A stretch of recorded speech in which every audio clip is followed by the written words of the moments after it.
Hello and welcome to Voice of Globe. My name is Mohammad Faraz. Today I will tell you the full story of the war between Russia and Ukraine. This is not just a fight over land. It is a story of history, power and freedom. Let's go back in time and understand everything step by step. Long while ago, Russia and Ukraine were part of the same old kingdom called Kievan Rus.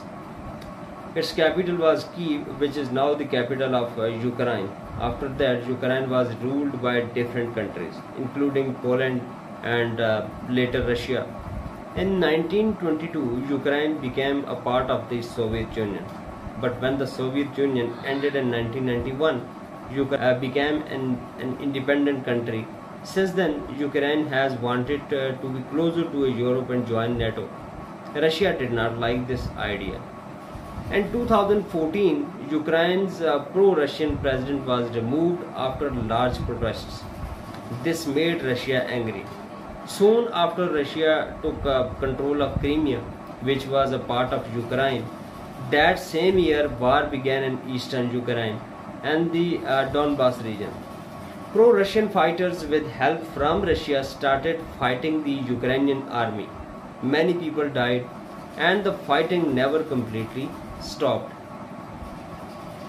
Then on February 24, 2022, Russia started a full invasion of Ukraine.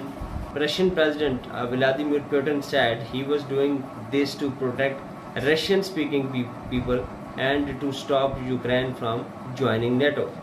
But many people around the world said that this was a wrong and illegal attack. Russia believed would win quickly, but Ukraine fought back bravely. Ukrainian President Vladimir Zelensky became a symbol of courage and strength. The United States and European countries gave weapons and money to help Ukraine. However, they did not send their own soldiers.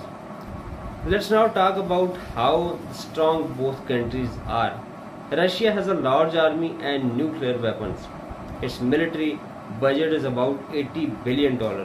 Ukraine has a smaller army, but it receives a lot of support from the Western countries.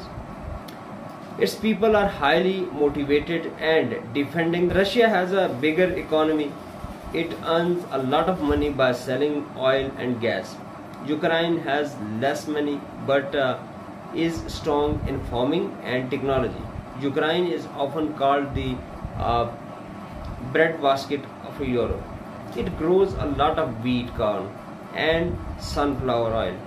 The land in Ukraine is very rich and good for farming. Russia also grows crops, but Ukraine's farmland is better than Russia. In world politics, Russia has more power, especially in the United Nations. But since the war began, Ukraine has gained a lot of respect and support from Europe and the West. The war is still going on because both countries want different things. Russia wants to stop Ukraine from joining NATO and becoming close to Western countries. Ukraine wants to stay free and make its own choices. Peace talks have failed many times.